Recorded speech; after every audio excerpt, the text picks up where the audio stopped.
በዚህ ዓለም ላይ በገንዘብ የማይገዛ ነገር አለ? ለብዙዎቻችሁ መልሱ አዎ ሊሆን ይችላል። ነገር ግን ለክርስቲያን ግሬ ሁሉም ነገር ዋጋ አለው።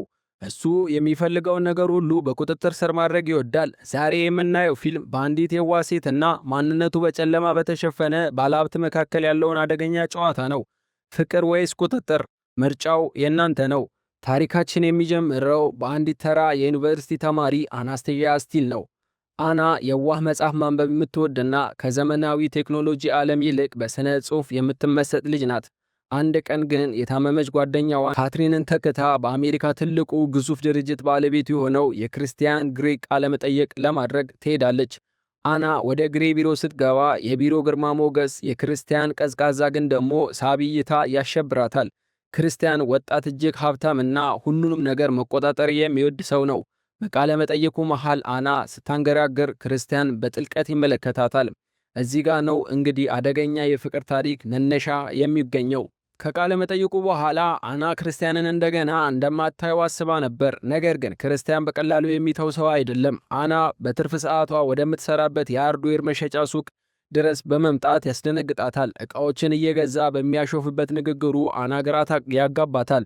ብዙም ሳይቆይ ክርስቲያን አናን በግል ሄሊኮፕተሩ ቻርሊ ታንጎ ወደ ቤቱ ይወስዳታል። አና በቅንጦት ሕይወቱ ብትገረምም በውስጡ ግን አንድ ትልቅ ክፍተት እንዳለ ትረዳለች። ክርስቲያን እኔ የፍቅር ሰው አይደለሁም በማለት ያስጠነቅቃታል። የእሱ ፍላጎት ሌላ እንደሆነ እና እሱ ጋር መሆን ከፈለገች ግንኙነታቸው በውል የታሰረ መሆኑ እንዳለበት ይነግራታል። አና የክርስቲያንን ሚስጥራዊ ዓለም ማየት ትጀምራለች። ክርስቲያን በቤቱ ውስጥ የመጫወቻ ክፍል የሚለውን ግን አና ቀዩ ክፍል ብላ የጠራችውን ሚስጥራዊ ክፍል ያሳያታል። እዚህ ክፍል ውስጥ ያሉት ነገሮች አናን ያስደነግጧታል። ክርስቲያን አና የእሱ ታዛዥ እንድትሆን እና እሱ ደግሞ ተቆጣጣሪ እንዲሆን የሚደነግግ የብዙ ገጽ ውል ያቀርብላታል። ውሉ እንዲህ ይላል። ምን መብላት እንዳለባት፣ ምን መልበስ እንዳለባት፣ እንዲያውም መቼ መተኛት እንዳለባት ክርስቲያን ይወስናል። አና ግን ከውሉ ይልቅ የክርስቲያንን ልብ ማግኘት ትፈልጋለች። ለምን እንዲህ አይነት ሰው ሆነ? ከዚህ ድንጋይ ከለበሰ ልብ ጀርባ ምን ተደብቋል? የሚለውን ጥያቄ እረፍት ይነሳታል። ግንኙነታቸው እየጠነከረ ሲሄድ አና የክርስቲያንን ያለፈ ታሪክ በጥቂቱ ትረዳለች። የልጅነት ጉዳቱ እና በሴቶች ላይ ያለው ጥቃቅን ጥላቻ ለዛሬ ማንነቱ ምክንያት እንደሆነ ትገምታለች። አና እሱን ለመለወጥ ብትሞክርም ክርስቲያን ግን ወደ ቀድሞ ልማዱ ይጎትታታል። አና በክርስቲያን ዓለም ውስጥ እየገባች በሄደች ቁጥር አንድ ጥያቄ እረፍት ይነሳታል። ይህ ሰው በእውነት ሊወደኝ ይችላል ወይስ እኔ ለእሱ ዝም ብዬ መቆጣጠራት አካል ብቻ ነኝ ብሎ ነው የሚያስበው የሚለውን ታስባለች። አና የክርስቲያን ያለፈ ታሪክና በውስጡ ያለው ስቃይ ለማወቅ ትጓጓለች። ነገር ግን ክርስቲያን ስለ ስሜቱ ማውራት አይፈልግም። ይልቁንም በውሉና በሕጎቹ ዙሪያ ብቻ እንድትሽከረከር ይገፋፋታል። አና አንድ ቀን ድፍረት አሰባስባ ክርስቲያንን ትጠይቀዋለች። ለምን እንዲህ አይነት ሰው ሆንክ ትለዋለች። ለምንስ ሰዎችን መቅጣት ትፈልጋለህ?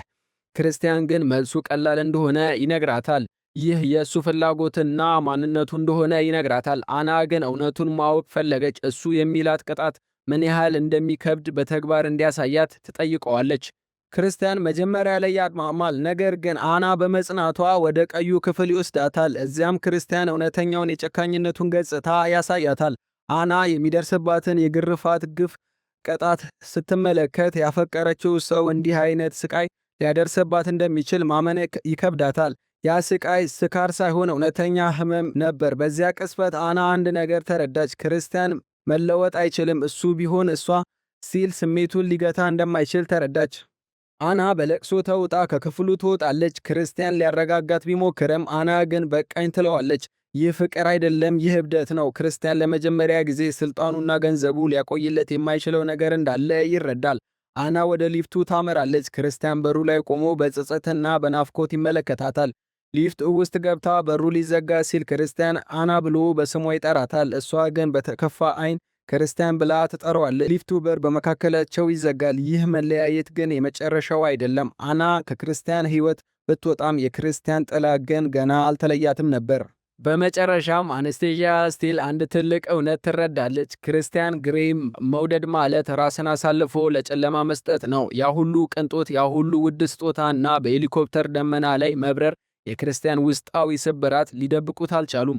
አና ከሊፍቱ ወጥታ ወደ ነፃነቷ ስትጓዝ፣ ክርስቲያን ግን በገነባው የብቸኝነት ግንብ ውስጥ ቀርቷል። ነገር ግን ጥያቄው እዚህ ጋር ነው። እውነተኛ ፍቅር እንዲህ በቀላሉ ያበቃል? ክርስቲያን የሚፈልገው ነገር ሳያገኝ ተስፋ የሚቆርጥ ሰው አይደለም። አናስ ብትሆን ያንን ሁሉ ስሜት ረታ ወደ ድሮ ተራ ሕይወቷ መመለስ ትችል ይሆን? የዚህ ጥልቅና ምስጢራዊ ታሪክ ቀጣይ ክፍል ይበልጥ አስገራሚ የሆኑ ክስተቶችን ይዞ ይጠብቀናል። እናንተስ በአና ቦታ ብትሆኑ ምን ታደርጉ ነበር? የክርስቲያን ፍቅር ለመለወጥ ትሞክሩ ነበር ወይስ እንደ እሷ ጥላችሁ ትወጡ ነበር?